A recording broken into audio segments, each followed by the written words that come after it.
கணவன் மனைவி உறவில் தினமும் தீண்டுதல் இருக்க வேண்டியதன் அவசியம் பற்றி இந்த பதிவுல விரிவாக பார்க்கலாம் வாங்க. தீண்டாமை ஒரு பாவச் செயல். ஜாதி மதத்தில் மட்டுமில்லை, உறவுகளிலும் கூட. மனதில் உண்டான தீக்காயங்களுக்கு தீண்டுதல்தான் ஒரு அருமருந்து. கணவன் மனைவி உறவில் தீண்டல் அன்றாட வாழ்வியலில் ஒன்றாக கலந்திருக்க வேண்டியது அவசியம். இல்லறத்தின் ஆரம்பத்தில் இருந்த அன்பு, காதல் 30 வயதுக்கு மேல் காணாமல் போவதற்கும் தீண்டாமைதான் காரணம். உடலுறவு மட்டுமே என்பதை அழித்துவிடாது, சில அன்பு கலந்து தீண்டுதல்கள் இருக்க வேண்டும். அதில் அரவணைப்பு சற்றே கூடுதலாக இருக்க வேண்டும். காரணம் 1. நீங்கள் 100 முறை ஐ லவ் யூ மெசேஜ் அனுப்புவதற்கும் ஒரு முறை மென்மையாய் தீண்டி அரவணைப்பதும் சமம்தான். கணவன் மனைவி உறவில் பந்தத்தை, இருவர் மத்தியிலான பாலத்தை பலப்படுத்துவது இந்த தீண்டல்தான்.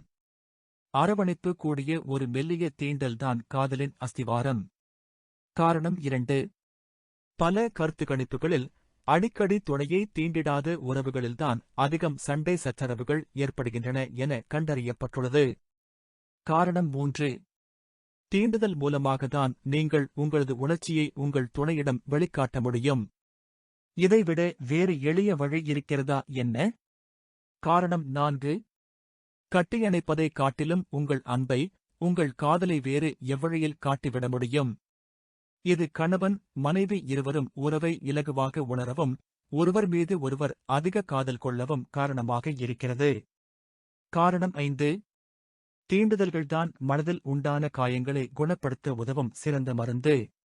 இது இதயத்தில் உண்டான காயங்களை உடனே சரிசெய்யும். காரணம் 6.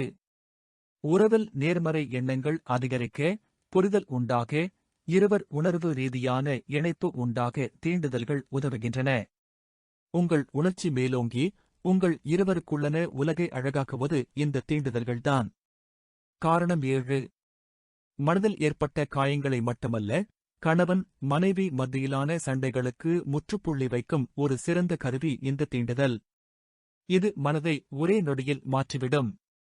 இந்த வீடியோ உங்களுக்கு பிடிச்சா லைக் பண்ணுங்க, மறக்காம நம்ம சேனலை சப்ஸ்கிரைப் பண்ணுங்க. தேங்க்ஸ் ஃபார் வாட்சிங்.